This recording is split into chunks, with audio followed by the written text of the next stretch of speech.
What is up, my seafood friends? And today we're recording a video on a subreddit with stories that could be real or could be fake, and you won't know until you're in one.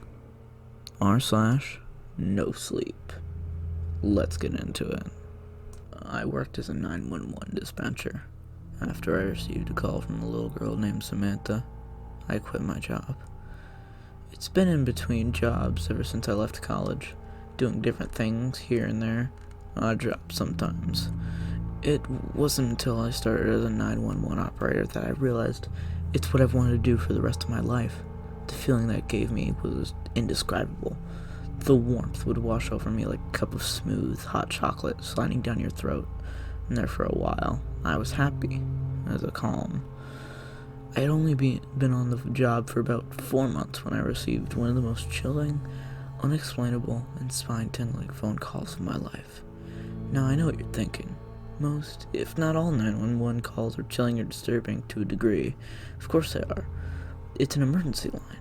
However, nearly all the calls can be explained. They can be rationalized and categorized.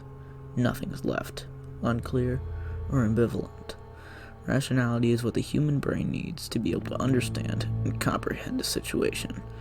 When that's not possible, that's when you start to question everything you've ever known, everything you've accepted as a reality.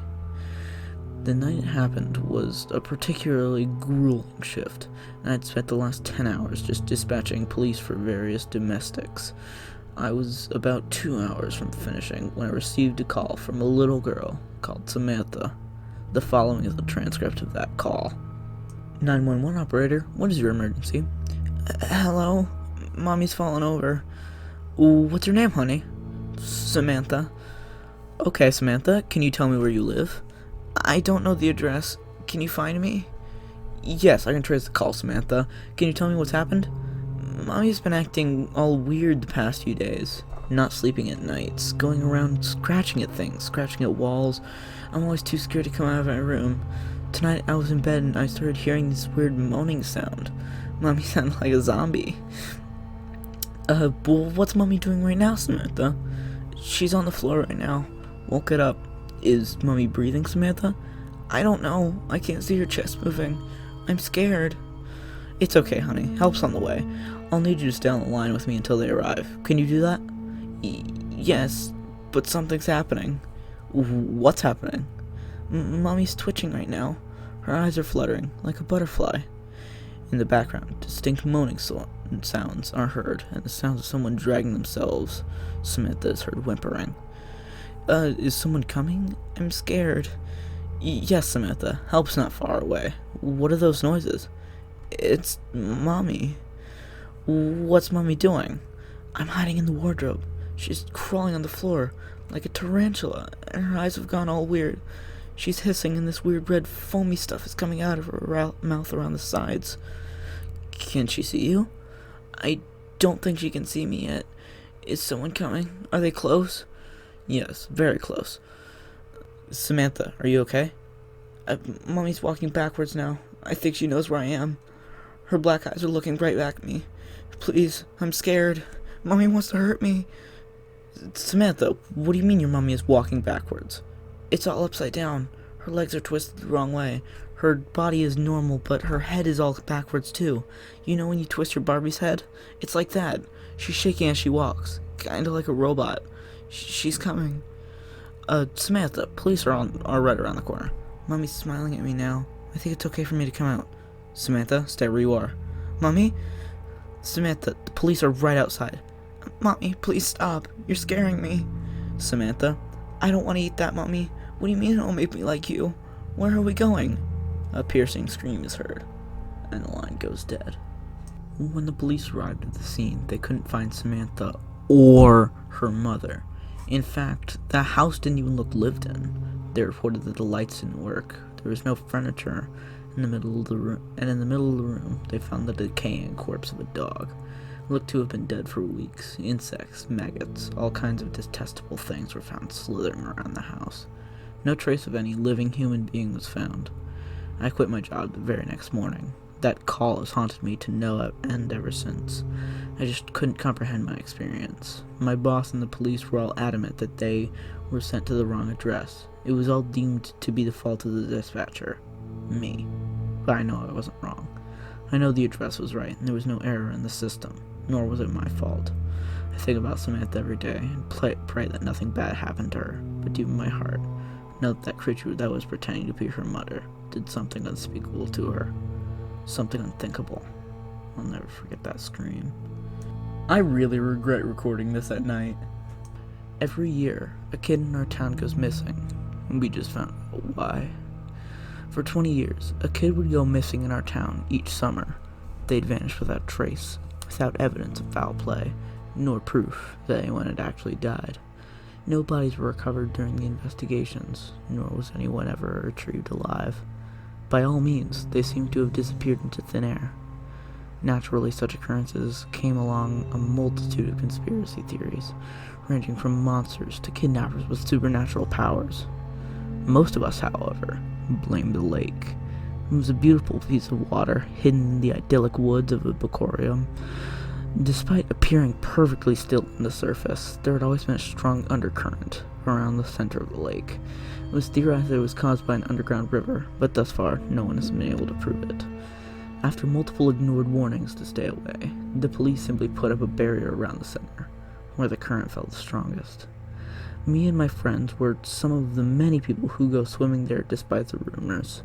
We absolutely love the lake, with its crystal clear waters and bizarre lack of animal life. We'd spend many every summer there, never leaving until our skins had turned a crispy red, or by the tempting promise of ice cream from our parents. We were young, and we felt invincible. Years passed, and the three of us were about to graduate high school.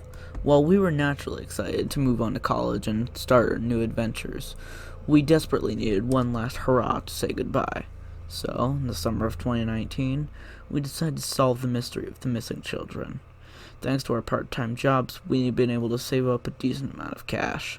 We used some of it to purchase cheap birdwatching cameras. Our plan was to place them in the areas where the kids had last been seen, so it just happened that most of those areas were within Epicorium Woods, concentrated around the lake. The whole area was weirdly shaped, which meant we'd have to keep an eye on parts of the lake ourselves. The center in particular was hard to get a view of from the shore. We thought ourselves so clever to come up with such a genius plan.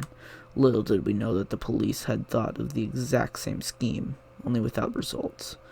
Nevertheless, we set on our adventures to save our town, thinking nothing could stop us. By the time we'd placed our cameras, no one had gone missing. We were hoping to catch the moments as it happened, and swoop in to stop it. In hindsight, it was a poorly thought-out plan, but we were teenagers. What else could one expect? We strategically put cameras around the forest, and some by the water. Each day we'd collect the recordings to check the footage. In addition, we'd camp out by the lake and just enjoy the weather. The summer went on with little incident until the first week of August. Then, a kid by the name of Alex Florence had inexplicably gone missing in the middle of the day. He'd last been seen throwing a ball around with his sister by the lake. He was only 7 years old. The police did their usual search, checking street cameras and sending divers into the lake to search for drowned bodies. Still, nothing could be found. We went through the footage, but couldn't find anything. The only part we hadn't yet investigated was the center of the lake. I had just spent some extra money on a waterproof camera, and figured we could at least find out where the current went. We connected the camera to a flashlight, and tied it to a rope. We took the canoe and paddled past the barriers, finally ready to solve this mystery. Though we couldn't see the bottom of the lake, we expected it to be around 50 feet deep. I tossed the camera into the warm waters and measured the depth using the rope. Before long, it had sunk out of sight. 20 feet, 30 feet, 40 feet, 50. It had reached the supposed bottom, yet it kept sinking. Deeper and deeper. Within a few minutes, it had reached 100 feet. I looked at my friends in disbelief, wondering if it had been swept away, but based on the direction of the rope, it was just going further down. Once our rope had reached the end of its length, we had no choice but to pull it back up. Hopefully the footage can provide us with some answers. We eagerly returned home and uploaded the recordings to my computer. The quality of the videos was only semi-decent. At first it showed the clear waters below, only lit up by the flashlight attached to the camera. Sank straight to the bottom at 50 feet, just as expected. Then we saw something else. It was just a tiny hole that opened and closed, pulsating like a mouth trying to chew something. It only opened for brief periods of time, which is why it went unnoticed for so long. Nevertheless, it produced a current that immediately sucked in our camera. It got pulled through a tiny tunnel, small enough for a child, but too narrow for an adult. The tunnel went on for another 20 feet or so, before opening it up into a giant underwater cave. There it kept sinking deeper, until something horrific finally came into view. It was Alex Florence, the missing kid. He had been partially digested by strange plants emerging from the cave wall. They reached out like tendrils, looking for food. The boy was little more than barren bones, only recognizable by fragments of his clothes still there. The camera sunk even deeper. At last we could see the cave floor. It was littered with hundreds, if not thousands, of animal and human bones, left to be forgotten for all of eternity. That's when we pulled the camera back up. We'd reached our goal, but another kid had died. Next, we had just handed the footage over to the police, and that was it. And this year, when we visited our hometown for the holidays, the lake had been completely blocked off. I would read another story, but I don't want this video to be 20 minutes long. So, sadly, ladies and gents, that is all the time we have for today. If you like this video, press the like button. If you have any questions, comments, or concerns, comment them down below. And if you really like this video and want to see more like it, please subscribe. And that is all for today. So until the next video, goodbye.